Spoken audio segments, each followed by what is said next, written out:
Hi there, I'm Soren Reiff, and today I want to show you the Revival Drive from Origin FX. It's a really flexible overdrive that has some really awesome features. It has all the elements that you normally find in a tube amp, preamp, power amp, the reactive low and the power supply. And you have switches and parameters that make you adjust how they interact with each other. And it gives you some really fantastic options and some really nice flavors. And I want to show you how it sounds in my setup. And all these flavors and all these options you have, it might be a little scary at the first glance when you see the pedal, because there are some parameters with labels that you normally don't see on a traditional overdrive. And the good news is that when you start playing around with it, then you realize what's going on really fast. And the even better news is that it sounds good no matter what you're doing. I mean, it's really, really great. So let's start to listen to what it sounds like. And I'm using my PRS 513. It has 13 different pickup combinations, so it's really flexible as well. And I have the Revival Drive in one of the loops on my G2 from Gig. One side is running to my Mesa Boogie Mark 525 and the other side is running to my V-Twin. And I haven't added any EQ or any compression or anything, so you hear the real deal, and just added a little reverb and delay so you can get a really true impression of what the pedal sounds like. First, we are listening to the clean signal from a guitar directly into the amps.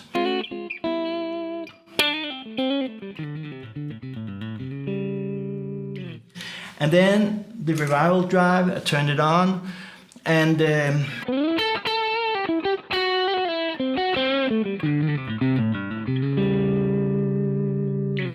you can hear it adds some glassy, really transparent and nice overdrive. I've chosen the US preamp here, and it's kind of similar to a Fender Blackface, so it's really glassy and shimmery. And I really like that, and I like the dynamics of that. And you can hear, if I run through the different pickup settings, now I'm starting on the neck, a single coil.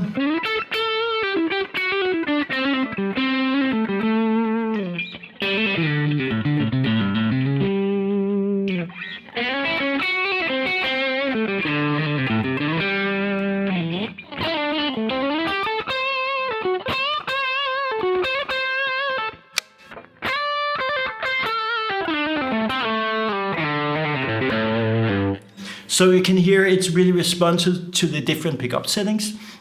And it's also really responsive to how much gain it gets from my guitar.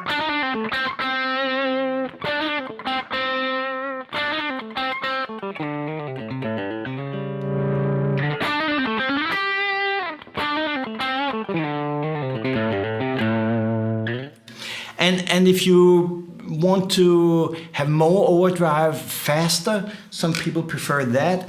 That's one of the new parameters that you don't see on an overdrive, traditional overdrive. Then it's the more press parameters you're aiming for, because when you turn it counterclockwise, something is happening in what's normally happening in the power stage of the amplifier, meaning it's all concerning negative feedback.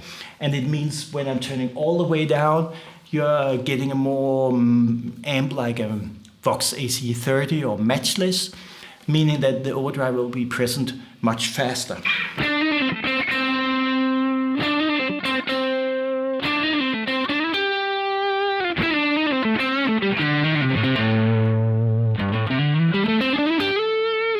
Some people think it's more organic or more what they prefer.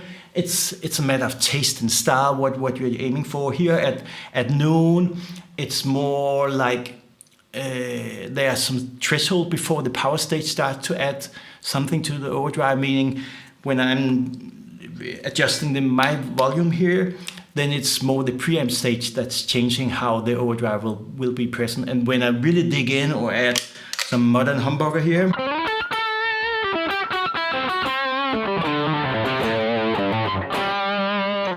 then the power stage starts to add more juice or more full tone to the overdrive driven sound.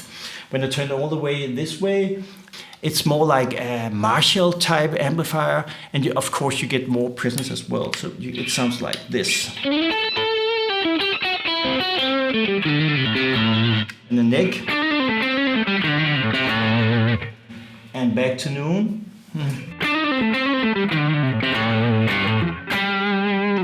So it's a matter of taste and matter of style, what would you prefer here, and you can dial around and find your sweet spot. So and then you have the low parameters, it's concerning the low. Then you have the volume parameter, it's concerning what you, on the traditional overdrive, that would be either called gain or drive. Here it's called volume because it's the pedal is made to replicate a tube amplifier with no master volume, so it's equals to how much gain how hard you're driving the amp. And then you have the output. Well, it is adjusting the output, and then you have the blend function. The blend function is really cool because right now you've been listening to the pedal with the blend function at 100%, meaning like you will be listening to a traditional overdrive. But if I turn the blend function down to now noon, then I have some of my clean signal blend in with the overdriven signal.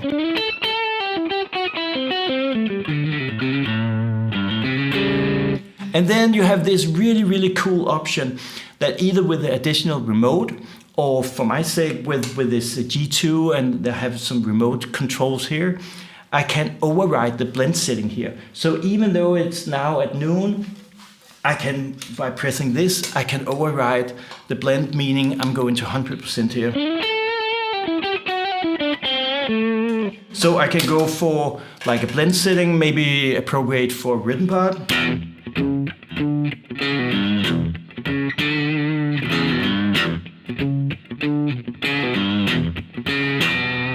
And then I can go for more lead.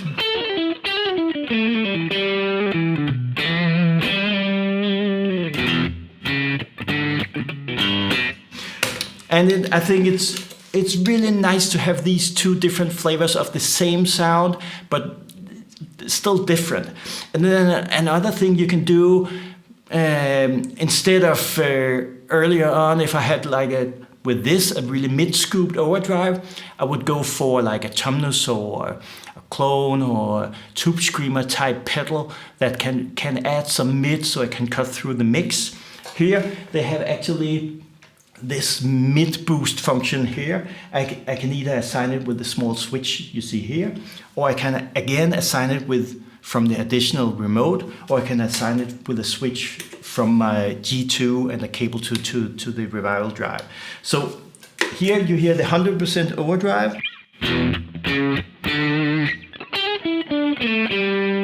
And then I add the mid boost.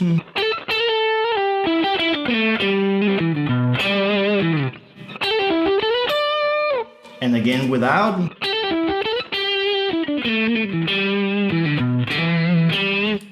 So you can hear that way. You can add a little more juice, a little more core to the sound and make it fuller. And still it's the same bass, it's the same core sound you have, but you're adding a more fuller tone to it by turning on the mid.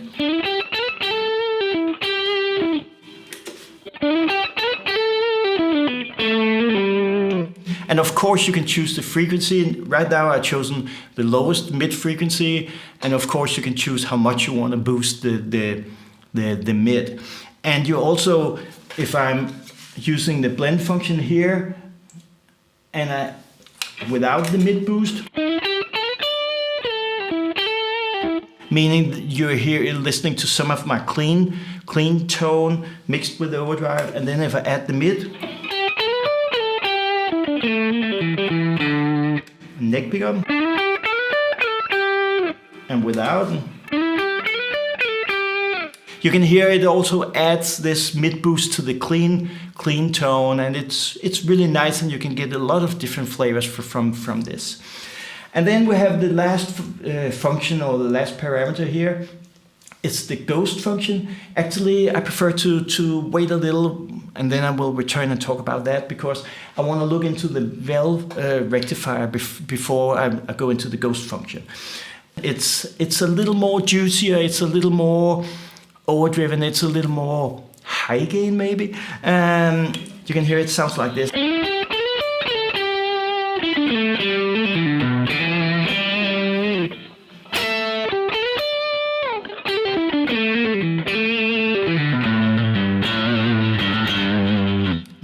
You can hear it adds more compression, but still the notes pop out. So it's really nice, and it's really like a tube amp turned all the way up, because it's really natural to play with that. Even though it compresses, the note still pops out. It's really, really, really, really cool.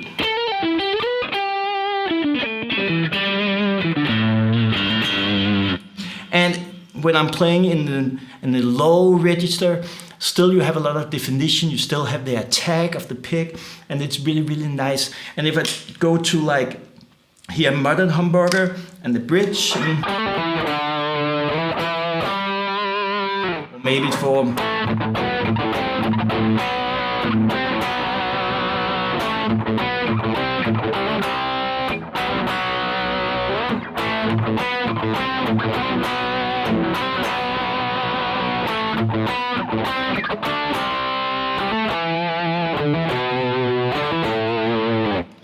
you can still hear there's a lot of definition, even though we're getting more saturation. If I turn the volume all the way up,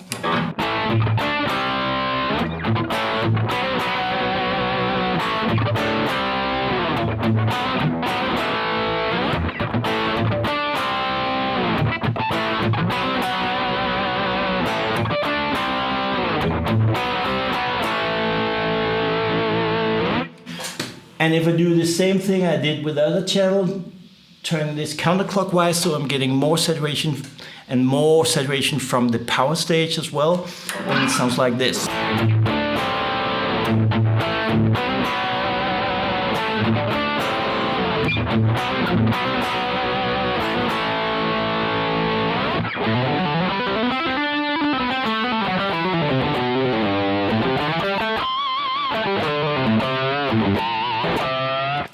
And you can still hear, even though I'm playing a low register, you still have definition, and it's really nice, because the way the pedal responds to all these low notes, it's really fast, and it recovers really fast. Normally with other high gain pedals, I have experienced that, especially in this register here, the notes really start to get floppy and undefined. It's really difficult to hear what's going on.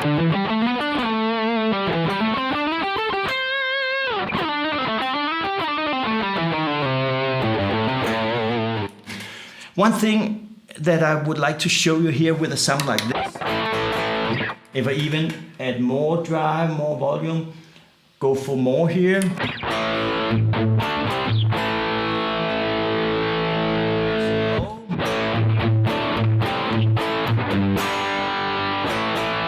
Of course, I can add the mid boost to that. And just as you would expect, it's getting more nosy, it's getting more thick in the low mid. But maybe that you won't be looking for that with a sound like this. Instead, I would go for the high mid frequency. The mid boost, you can go from the low mid frequencies to the high mid frequencies and decide what frequency you want to boost and how much you want to boost it. So now instead, I would go for the high mid frequency, and on a sound like this,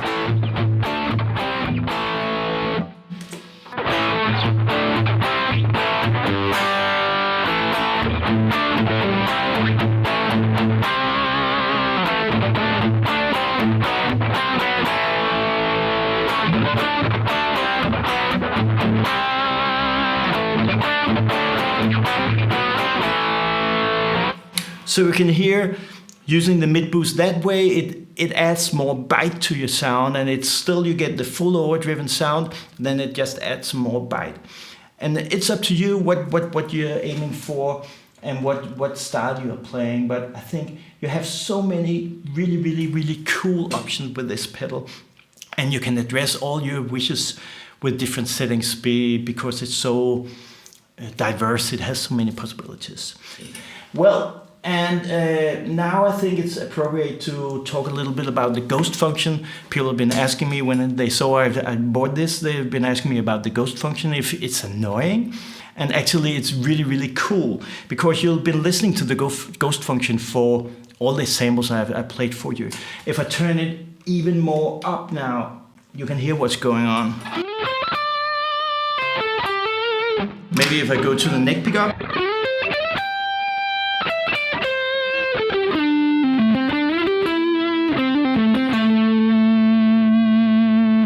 You can hear it adds like a sub-harmonic, but it's kind of random, or it's really weird. Now at this extreme setting, it might be annoying. I'm not sure. But if I go back to like noon, where I have had it all the time,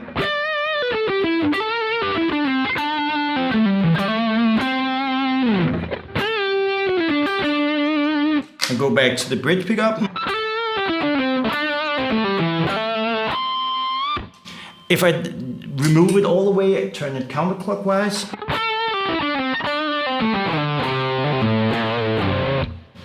and back to noon.